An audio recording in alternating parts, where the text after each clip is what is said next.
Hello, good morning, and welcome back to the Wild Wisdom Wellbeing guest slot with me, Robin Harris of Equenergy Wellbeing Naturally. And I'm so excited. We've been chatting in the green room off stage and almost missed the time to go live because I was just having so much fun talking with my guest today, Jacqui Ellis of Deep Connections. And Jacqui, you have so many strings to your bow, so many different approaches and techniques and things that you use, but all around making those deep connections. And the conversation we were having off air was all around the wisdom that our body holds for us, all those things that have happened to us that we've maybe pushed down, locked away, that are still being held and that have such wisdom and so much for us to learn and integrate and really help ourselves, I believe, to be even more who we really are at the core of our being.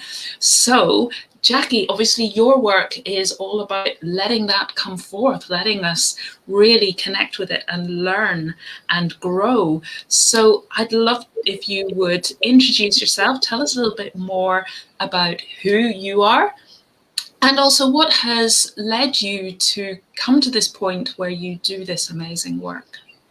Thank you, Robin. Great to be here. Thank you so much for inviting me. It feels a real privilege to be on screen with you and sharing. And our conversation in the green room was really interesting. So I'm just going to hold that. So my business is called Deep Connections. I'm based in Chippenham in Wiltshire, but obviously with the situation that's going on in the world, I've shifted my practice online as well. So, which was quite a big ask, but it's going really, really well. So that means I'm now doing a mixture of both. As you can see, the couch is out here, but I also do a lot on the floor as well, which is why this room may sound a bit echoey because it's not got a lot of furniture in it. So I'm trained as a biodynamic cranial sacral therapist, and I'm also a reflex integration practitioner. And basically I work with individuals who are overloaded and stressed, and potentially dealing with overwhelm. So lots of adults come to me with repeating pains that they've seen lots of other people for, or maybe they're suffering with a drained energy system and they don't understand where this is coming from. They're probably individuals that have spent time talking to therapists, and then it's like, right, well, I don't seem to be shifting anything. So they come and search out body work, and I'm effectively a somatic body work practitioner. The children come to me because they are struggling with everyday tasks, you know, that members of their peer group seem to be able to do absolutely fine. So we are talking about things, the academic things like reading, writing, spelling, doing your maths.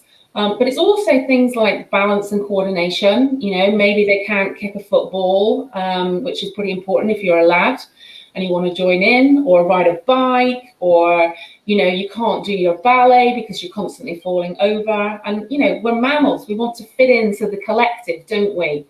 And parents obviously become really stressed about this. They don't understand. They can see their child's friendship group doing what they do, and then it's like their little person can't do it or struggles to do it, and it just doesn't make sense.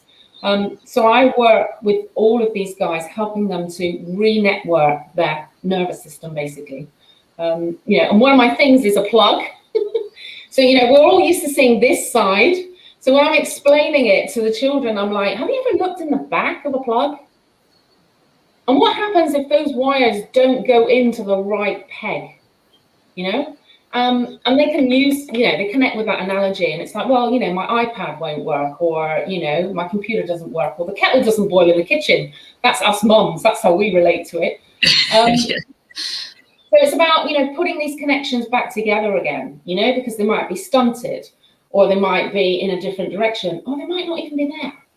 And connecting things up. So yeah, and you asked me, how am I here? You know, like everybody that gets involved with something that really drives them, it's because they have a personal story. So my personal story are my 3 children.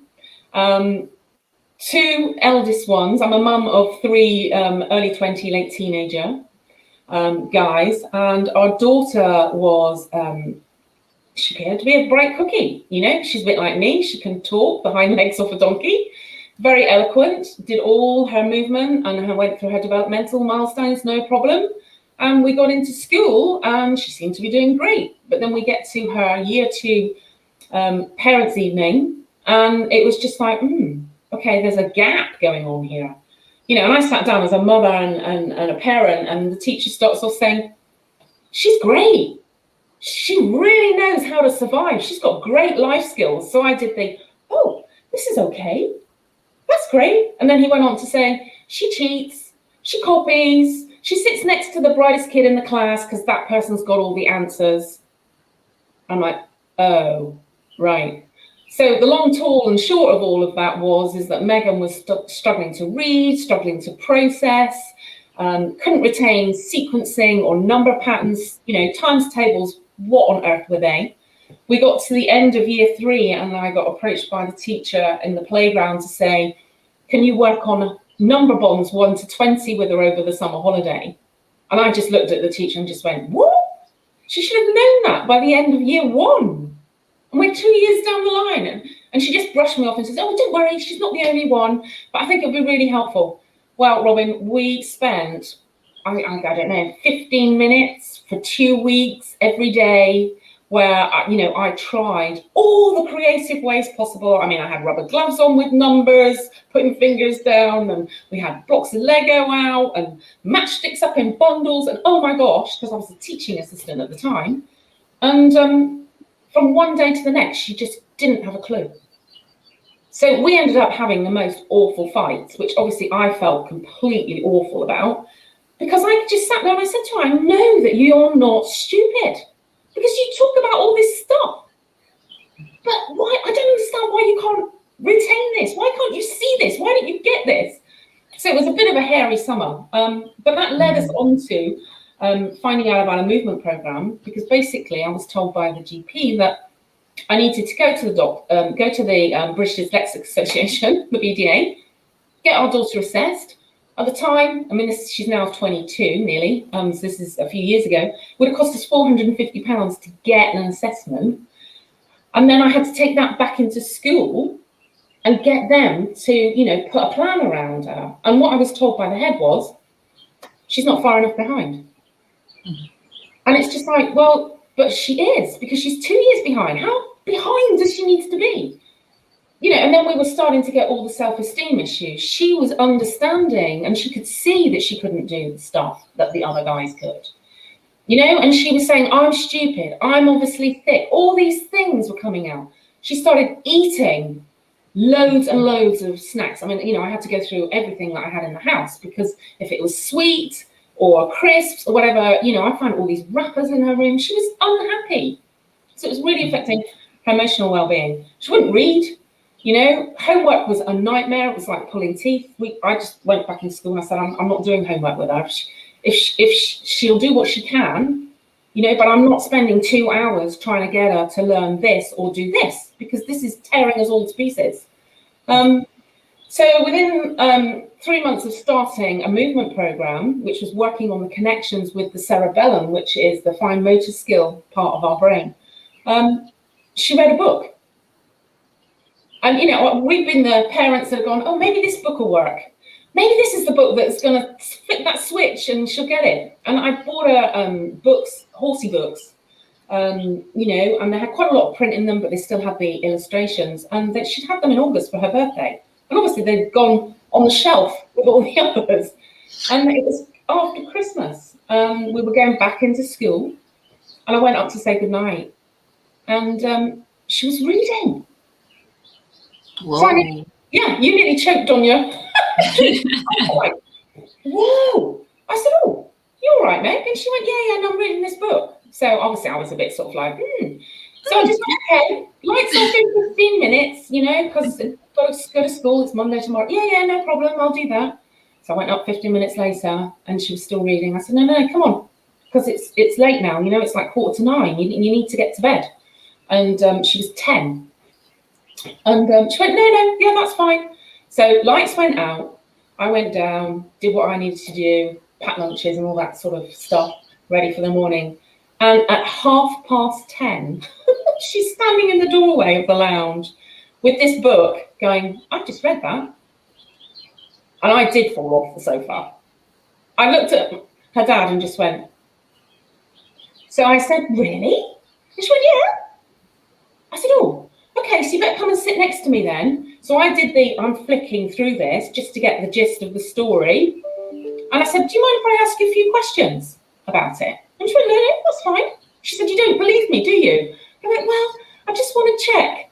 In the back of my head going, you've never read anything. You know, we've always had all these fights.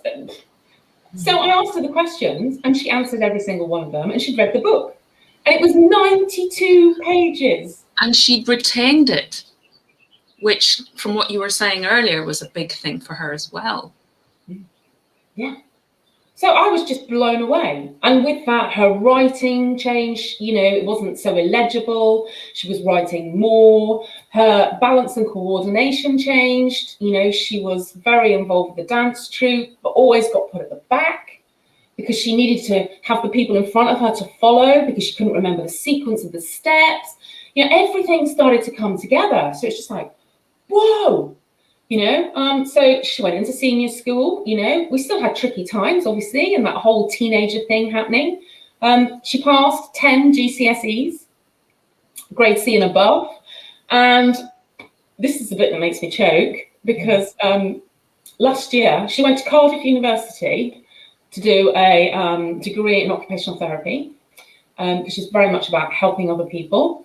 And she got her results whilst I was on a networking call, and she came down and she again poked her head around the lounge door, and she was just like, so I just said to the people on the call, I was just like, right, sorry, I've just got to come out of this because my daughter, I think, has just got her results. And she just looked at me and she burst into tears. This makes me go. And she said, Mum, they must have got the wrong person. And bearing in mind, Robin, this is the start. Last year, you know, she had to do her dissertation basically on her own. The university shut, the library closed, and, you know, she's in Cardiff on her own, living in a house with other kids trying to do the same thing.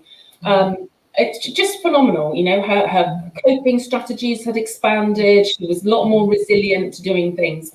There's still dyslexic tendencies, but she's aware of them. She works with them. So she just went, I can't have got this. It's got to be false. I need to phone somebody. And I'm just like, what are you talking about? And she went, I've got a first class honours degree. So obviously, you know, I'm quite a loud, gregarious person when I'm in my personal life. And I just like, wow. You know, so that was just like, I don't know. It just blew me away, you know. So well, to think that it was coming from the 2 years behind to getting a first class honours after the year that we've just had, that is absolutely wonderful. Isn't it? I mean, it makes me go all tingly, you know, because I'm all about sensation and stuff as well. And then just quickly, our second child, Tom, you know, he didn't go through his crawling milestones. He was a fantastic bottom shuffler. But we had a very, very tough birth process, and the pregnancy was a bit tricky. So he's out in the garden, age 3, and the littly, Joe, who's 18 months younger, he was 2, I think, drop kicked a full-size rugby ball over a 12-foot fence.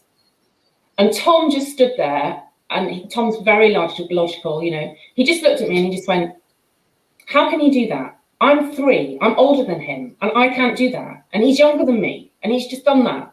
So I just went, oh, well, you know, Tom, we're all different.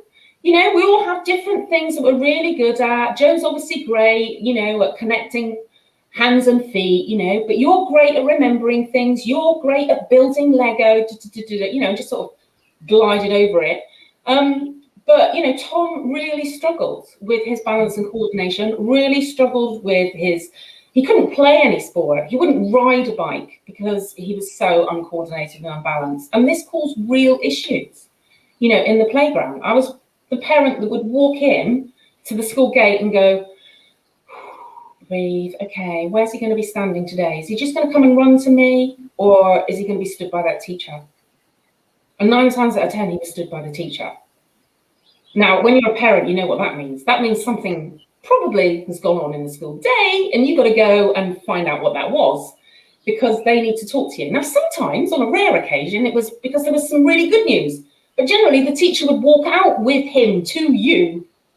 But, 9 times out of 10, this teacher would be standing there. And it's like, oh, I've got to go and collect my child. And I've got all these other parents going, oh, okay, something's gone on there. She's having to go there again. So it's like doing the walk of shame, So, and, she'd often say, okay, Tom's had a bit of a situation today, so he had to spend time in the quiet corner, or, had an altercation with another child today, and oh, God. So I'd be going, in the car on the way home, Tom, I don't understand. We don't do these things at home. This is not the way we like to behave. What's going on? And he'd just get really angry and then, say, you never believe me. It's always my fault. It's not my fault. So it's just this volcano, at the end of the day. And it wasn't until he was 10 seems to be a magic age in our group, where he was playing. He'd done a movement program as well. And he was starting to play football. He was taking the ball to the park, whereas previously he would never do that. And his swimming was coming on really well. And he had a friend round that was very similar to him pre-program. So this little man wouldn't play football, wouldn't do anything like that. But he was really happy picking sticks up and pretending to be an army commando behind the tree type thing. So, I said to Tom, don't take your football with you, because, your mate's going to have a really hard time with you and you're going to be playing separately. And he's like, no, I want to, because there'll be other people down there that I can play with. So they came back to the park bench for a drink and an ice cream. And I just overheard this conversation. And he looked at him and he just went, you don't like the football, do you? And his friend went, no, because it's hard and it hurts. And I can't get out of the way. It's too fast and it constantly hits me or it trips me up. So Tom sat there and said, yeah, no, I get that. That was exactly what it was like for me. He said, you need to get your mum to talk to my mum and get her to do the program with you. He said, because now I love football and I just want to go out and play cricket and do all these things. And he said, when I started school, I always got into trouble. Because I knew that if I couldn't get into the playground first and get all the boys, my friends, my group, to play the game that I knew that I could play, I would have to play their game. So I then went, so what happened then, Tom, when you had to play their game? He said, well, obviously, I'd look stupid because I couldn't do it, or I fall over all the time, because he fell over a lot of the time, because he tripped over his own feet. And I said, that must have been really hard. He said, yeah, it used to make me really cross. I said, so then what did you do? He said, well, I just hit people because they were annoying me. I just went, oh, the walk of shame. So this is a guy that went on to represent a team at football, started playing rugby in year 7 at seniors, swam his mile age 13, became a black belt in Taekwondo age 13, and was part of the Dorset and Wilts rugby squad from under 14s through to under 16s. And again, it just goes to show, doesn't it, when kids are liberated from these things that hold them back, how they can catch up so quickly for a start, and go on to excel. And probably also because they're so aware of what it was like not to be able to do it, they've also learnt so many more skills in learning to do these things, the resilience and the brain power that goes with it to figure things out in ways that other kids who it just comes naturally for might not be able to do. Yeah. And they fly with it. No, I mean, I'm so proud of my guys for, sticking to what they needed to do. I mean, Tom ended up doing movement for 4 years. That's me and him, 10, 15 minutes a day, because we didn't get the right program at the beginning. It's amazing. I mean, this is why my work is it just astounds me, Robin, when I'm working with children like this. They sit there and they'll say things like, oh my God, I just didn't realize I could do that. Or, you know, a little lad told me, I know where I fit in now. And this was a little guy he was so shy in the playground. It was all too frenetic, far too busy. He didn't know how to engage with people. It was totally scary. So he would just stand on the outside and just watch, you know, and he was a twin, or is a twin. You know, he's now, he's 18 and he's a tree surgeon and running his own business. You know, his brother would be in amongst all of it, and he'd be like, oh, like this. And when he'd done the program, I walked into the school and he was stood against the wall outside the head's office. So I just went, oh, hiya, you're right. And he just went, yes, Mrs. Ellis, I'm fine. Like this. And there were two other boys with him. And the head came out of her office and she said, oh, Miss Ellis, can you just come in a minute? I said, yeah, no, absolutely. So I walked in and she closed the door behind me. And I just burst out laughing and I just went, and she started laughing too. And she went, I know. She said, it's phenomenal, isn't it? She said, you know, 2 years ago, 18 months ago, 12 months ago, there's no way that that child would have been stood there because he wouldn't have said boo to a goose, literally, you know. And I said, so what's happened? And she said, well, he stood up for himself in the playground, which obviously got a bit over enthusiastic about it. So we had to like pulling him in, you know, rein him in a bit. You know, she said, but I'm just ecstatic that he stood outside the door. And I said, so am I. You know, this is a real revolution here. So I walked out and I just winked at him and I just went like that. And he laughed and I laughed and off I went to work with another child. You know, but people come into themselves. And this is the same as the work, the cranial work that I do with the adults, you know. I talk a lot about the emotional backpack that's, you know, we're carrying it all the time, but it gets really heavy because we keep wrapping these things up and trashing it back there, you know, and thinking, that's okay, I've processed that, I don't need to worry about it. But, you know, I mean, that's another demonstration I do with the kids sometimes. If you've got a backpack full of rocks that you're carrying, what's going to happen to your energy levels and your body? You know, and this is how the adults come, you know, and a lot of the time you can see then the patterns that have happened in their life story, where the body's going, hey, I need you to look at this. You know, we take medication or we distract ourselves and off we go and we do something else. And then the body goes, oh, you didn't get that bit, did you? So I'm going to do it a bit bigger. Similar thing, we do the same. Now I'm going to make it an illness. Oh, now it's chronic. So it's like, come and unpick these things. Yeah, and do it as soon as you can, because then it stops needing to grow. It can start to get smaller. It doesn't need to shout rather than whisper if you can catch it early. Totally. And whatever time it's taken you to get to that point, you're probably going to need a similar amount of time to get back up to where you need to be again. So the further down you've got and the longer you've been carrying that rock, the longer it's going to take you potentially to come out the other side of it. Yeah. But it's an amazing journey.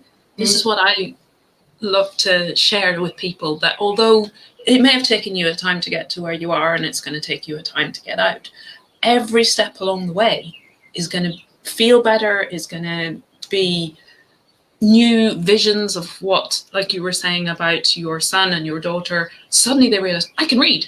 And then it can go on and on and on and on to the point where you get a first-class honours degree. Or the boy who can't kick a football, who goes on to play in teams and to represent his area or whatever. And it's just, you just keep building. Once you start and you start making those connections and you start getting that deeper understanding. Yeah. Because, and they say, don't they, once you've got that level of consciousness and awareness, you don't lose it. Yeah. No, you don't, because then you can start recognizing your patterns. You're absolutely right, Robin, you know, and you're in a very similar field with the work that you do. You know, you talk about the energy, and I'm constantly talking about the energy field. You know, we sit in an energy bubble that's our own, but that energy bubble, you know, bounces around and interacts with others, you know, and it's like our family energy bubble was really chaotic. You know, that summer with Megan, It was constantly, she was the pebble in our pond. She was the boulder in our pond. You know, every time I sat down to try and do those sums with her, it was like I'd thrown a huge rock into a pool, and the ripples were like that, you know. And this is what I say to parents, you know, or the adults that come. The way this is at the moment, it's impacting how you interact and interrelate with others, which is causing more stuff, you know. So if we can get back to the rock, then hopefully we can smooth the waters out.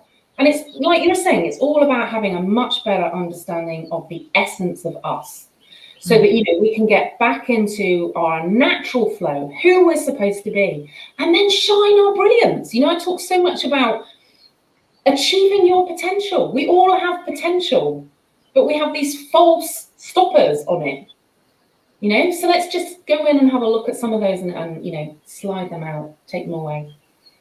It's also that idea of resistance, that if I'm carrying this big backpack and I'm kind of maybe not even carrying it, but pushing it, and it's pushing back against me because I don't want to look and it wants me to look and I don't want to look. And it just, that is the most tiring thing really, isn't it? Because you're pushing against yourself effectively. And they do that for building of strength and stuff, don't they? Those exercises where you push against your own body.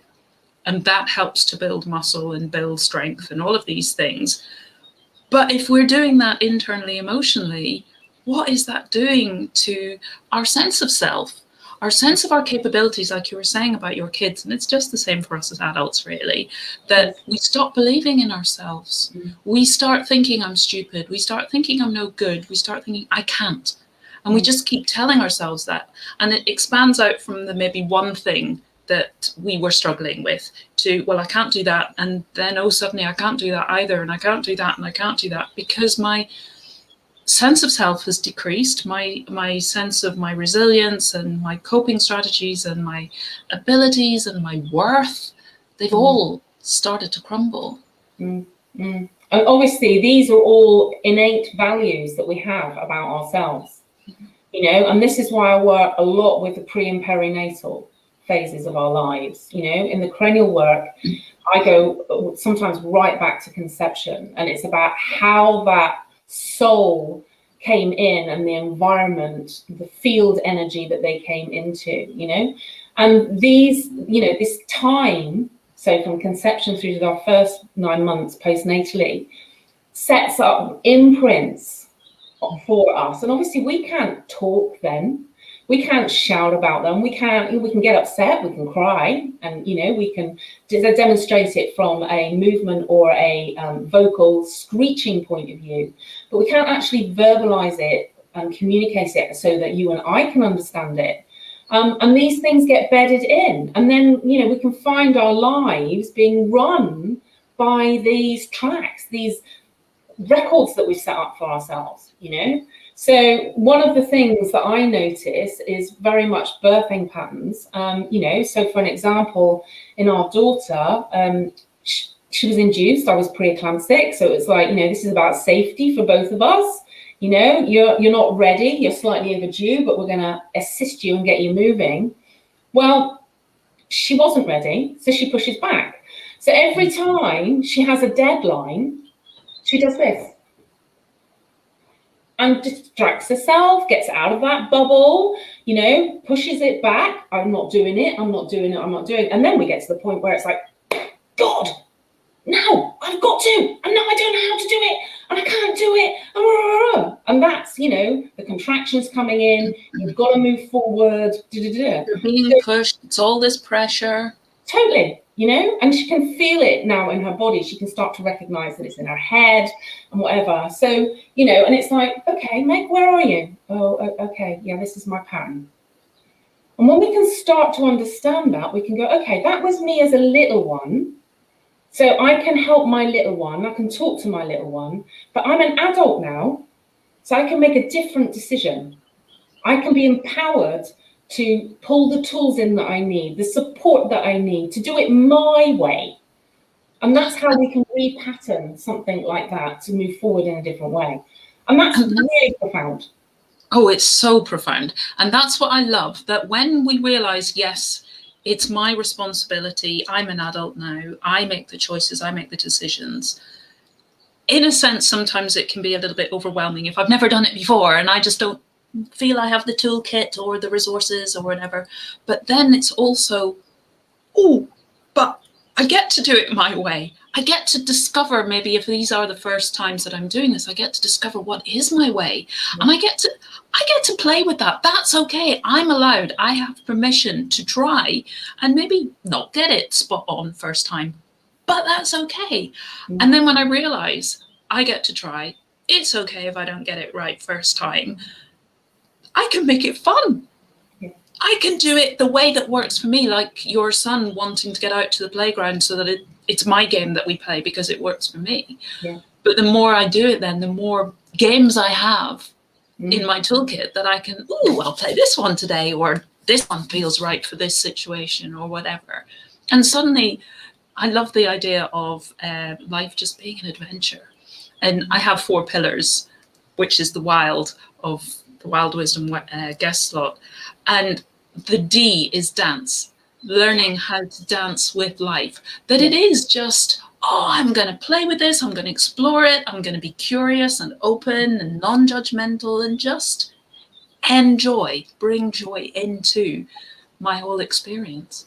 Yeah, no, and I love that word dance, because I talk about dance a lot too in the work that I'm doing. And it is a movement. Yeah, absolutely. But it's also about as well, that birthing process is a dance, and there are interventions and sometimes they're necessary, but we need to understand that, the mother has a birthing experience, but that's her experience. The baby has their own experience too. And sometimes it's a bit like that, so enabling them and empowering them to be able to express their story, to help the parent understand and tune into the fact that this is a story that's being expressed. They're not hungry. They don't need their nappy changing. They haven't got wind. They're with a subconscious memory that's now come to the forefront, and babies have language. I'm training with Matthew Appleton, who's just an amazing guy. And he is helping us all to understand that, when the baby's crying and maybe pulling their hands up here, and it's that high-pitched screaming crying that you just can't settle, this is a memory. They're going back into their birthing process and feeling maybe the bones of the mother's pelvis as they're trying to negotiate that space. And what they're asking for is acknowledgement, to be heard, to be observed, As are we all. Totally. And how amazing to come to a realization that when the baby is expressing this stuff, and maybe we don't understand because we don't have a similar common language, but that they are doing what is good for us. And kids teach us so much, don't they? They teach us how to breathe, they teach us about posture, but also teaching us maybe to allow it to come to the surface, allow yourself to feel it, allow yourself to express it, because it's in that process that we process and that we can then integrate, okay, that's how that felt and that's how I responded, and this is what I can learn from that. And then actually, now it's okay because I've honored it. I love that word, honor. Yes. That we honor what we really are feeling, and we really see it. Not just I see it, but really, really see it, that profound. And that for me, Robin, is about feeling it. It's the sensation. Yes, absolutely. Me too. Witness the tracking of it in our bodies, and it never fails to astound me. I've got a little one that's come that mum's brought because, they're out of sorts and it's really difficult. And they'll come in and they'll do part of the story. I mean, I have school-age children that do this, makes me think of a little guy who's 7 who was just really struggling behaviorally, getting really cross, really angry. And in his 3rd session, he's talking about, I do it my way. I know what I'm doing. I just need to do it my way. And his birth history was he was a breech baby and they tried to turn him. So he did it his own way. Or he wanted to. So I then looked at Mum, and she was holding, because he ended up coming via cesarean section, she was holding, you know, her lower belly. And I just went, okay, so let's just track in and feel what's happening for you. And she got really emotional. And I said, how is the skin under your hands? And she just went, it's really prickly. It feels really sore. I've now got a stabbing pain. Literally went off into the corner of the room and started playing with a Lego that you bought. So sometimes the children bring the parent. Absolutely. And I work with animals, and often what I get from the animal isn't theirs, or certainly isn't entirely theirs. It's often their carer as well. They're bringing stuff for them.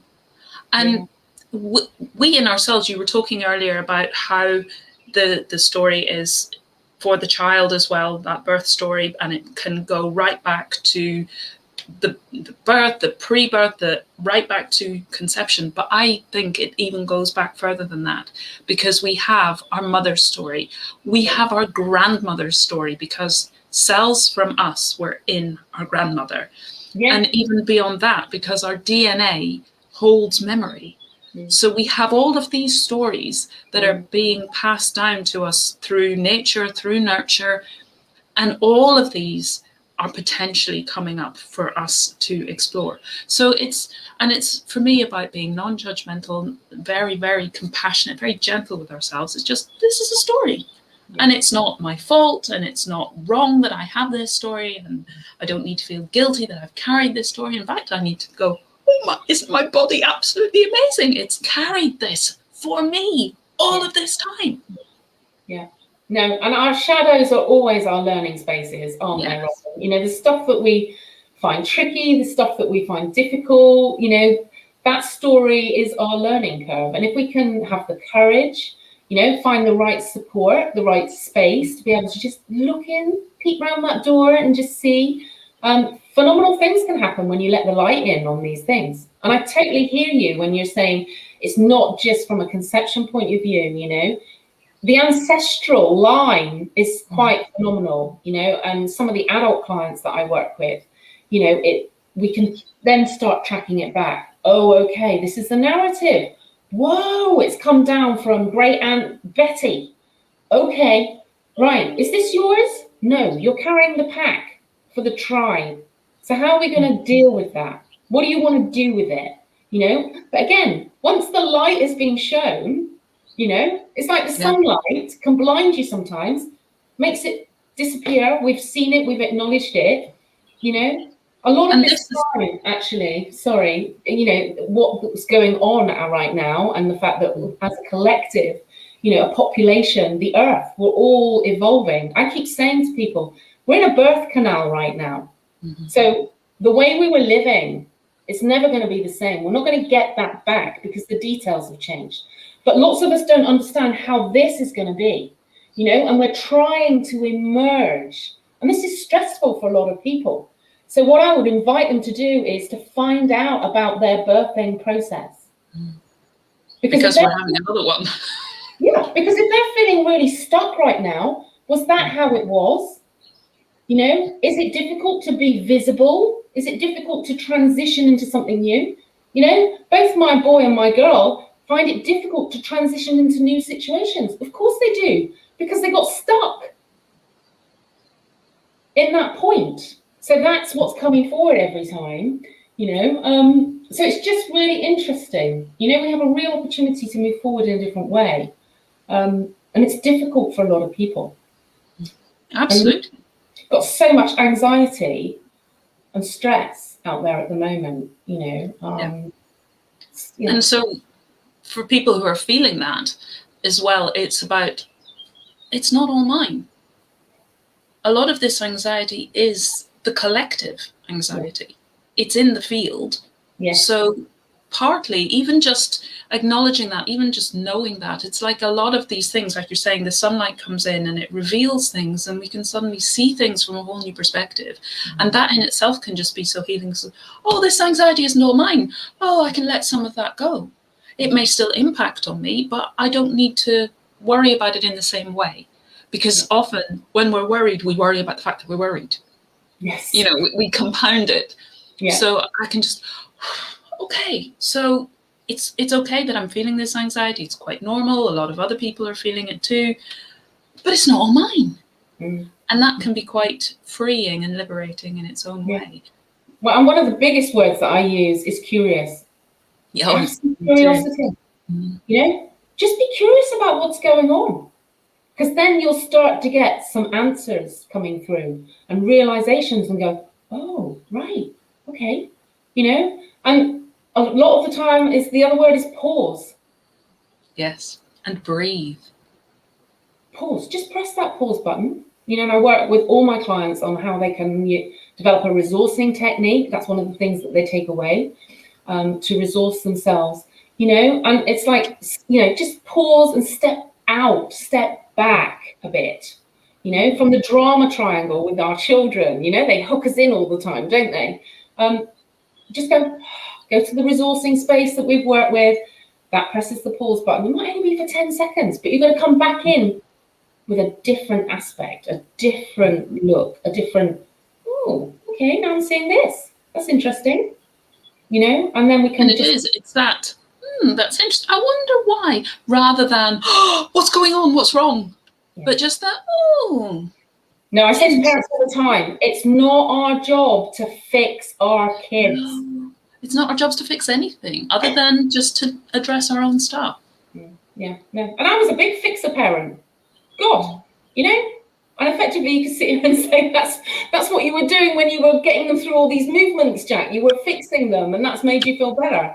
Yeah, I get that, but yeah, it's about holding space, isn't it? Really, you and I both know that it's holding space for somebody to just be.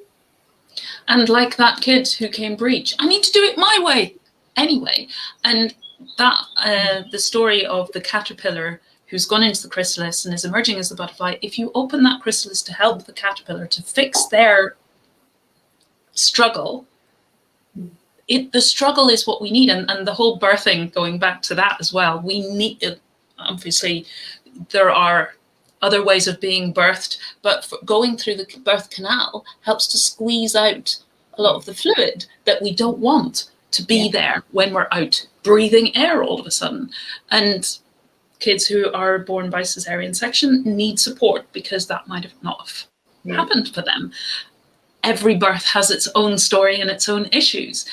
So it is good to be aware, well, which one is mine?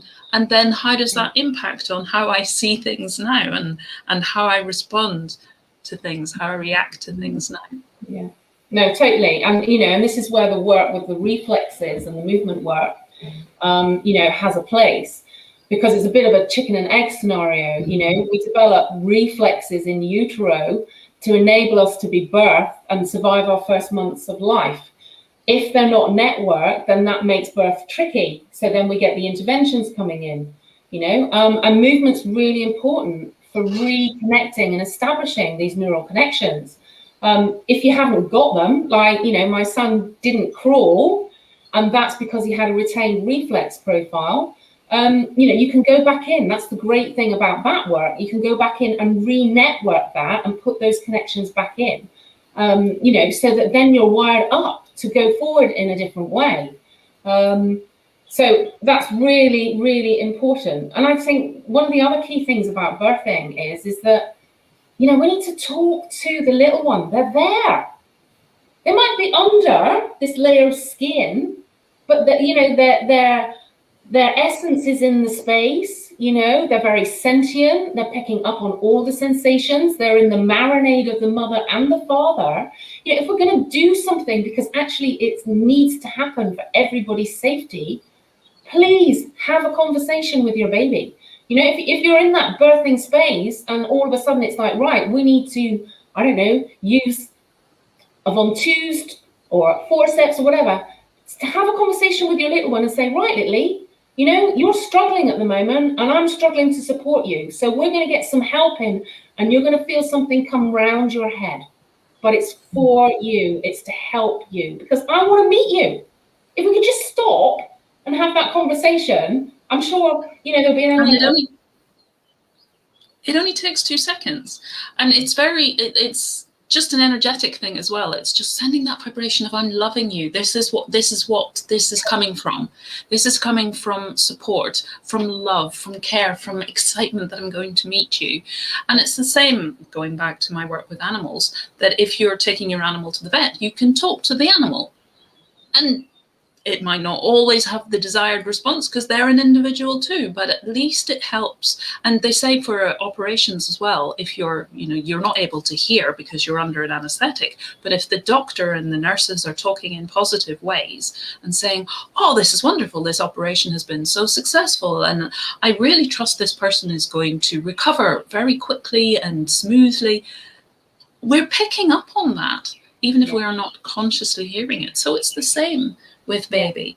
And just how must that make the mum feel as well, to be able to say to baby, it's okay, we're doing this for support for you, because we love you. What does that do to the mum's vital signs and everything that the baby is picking up on, not just the words, but the actual changes it's going to have in the body for the baby too? No, totally, Robin. I mean, you're talking about animals, once I got in this zone, I started to understand, I had to force my cat into the cat box to take him to the vet.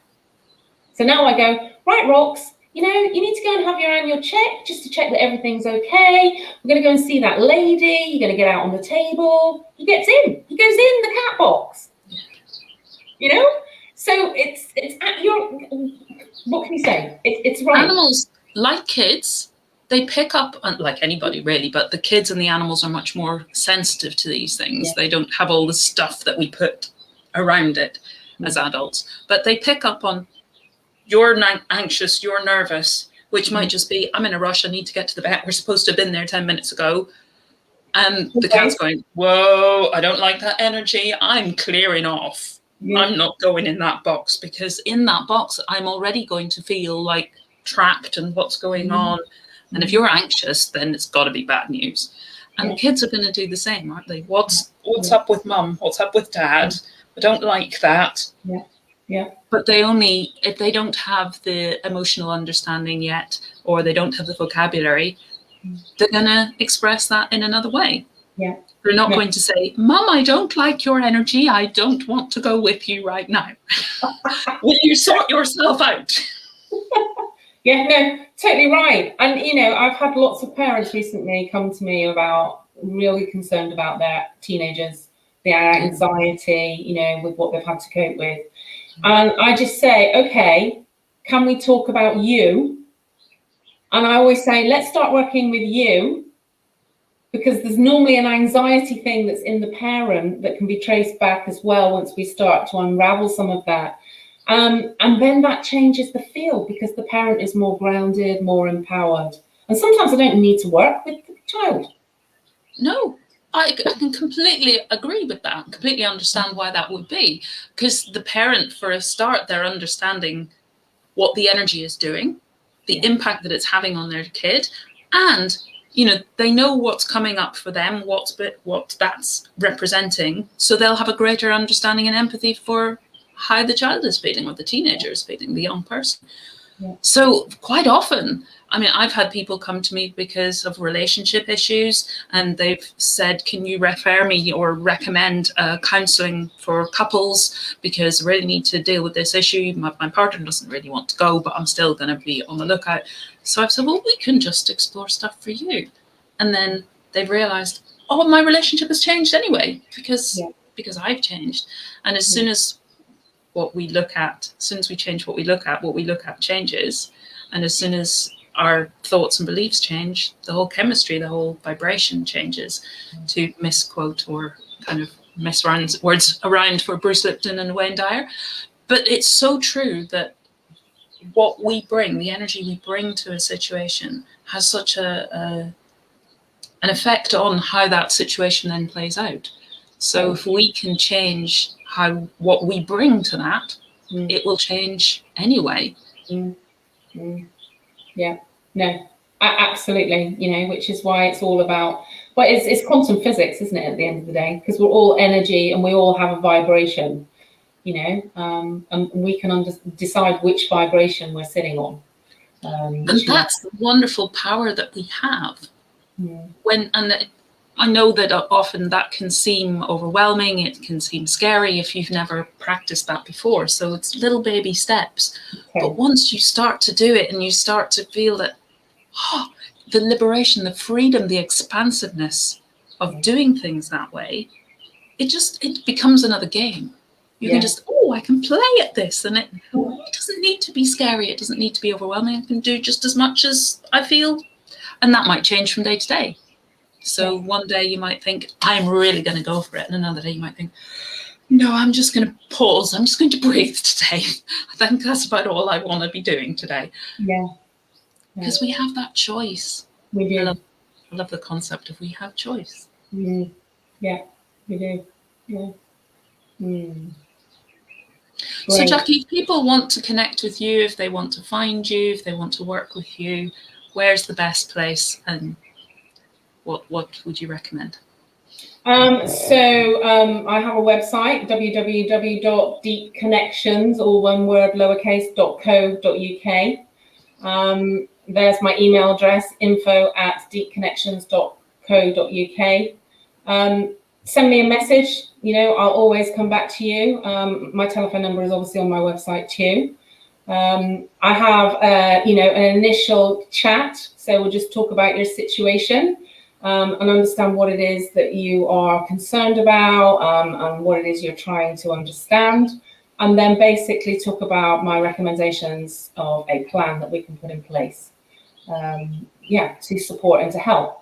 And I think, because this work is relational, it's really important that people connect with me and, get a vibe, if you like, because, I say to people, I'm not the best person for everybody, so you need to feel comfortable with me, which is why this whole tech thing of, hooking up online is great, because they get to meet me, face to face, online beforehand. So I try and do those consults or chats, online, so that we can hook up. But yeah, and I'm in the field, so if I don't think I'm the right person, then I can make recommendations. I have a network of other people that I can refer people onto, to try and get the best fit for the individual. But yeah, always happy to have a conversation, because I think until you start talking, you may not really get what it is, and what the options are. It's like you say, we have choices. And once you start opening up, you start to understand what your choices are. Yeah. I always think that initial kind of exploration is so important, and to meet with lots of people and see who you click with, because there will be somebody, and there will be somebody who is offering just what you need. So definitely worth having a look around, and definitely worth having a conversation with you, Jacqui. And even just because it gives you clarity just to have that conversation, to know what are my options, how does this work, how might it work for me? Yeah, totally. So thank you so much, Jacqui, for coming along today, being my guest and sharing such wonderful messages and such uplifting and giving hope messages as well for parents, for adults, for kids. Such important. Yeah. Thank you. It's been an absolute pleasure to be on the call. Thank you so much for inviting me. It's been really good to have this conversation with like-minded people. Yeah, that's always a joy, isn't it? So thank you very much for watching, those of you who've joined us live. And if you're watching the replay, just stick in #replay. If you've got any questions, pop them in the comments below, and either Jacqui or I will be very happy to come back to you. And the Wild Wisdom Wellbeing guest slot is going to take a break for a couple of weeks, and I'll be back then with Anya Gallagher of Sana Vita Health to talk to her about her work and her business. So keep an eye out in the group for the dates and times and the announcements about that. And I will see you then. Bye for now. Thank you.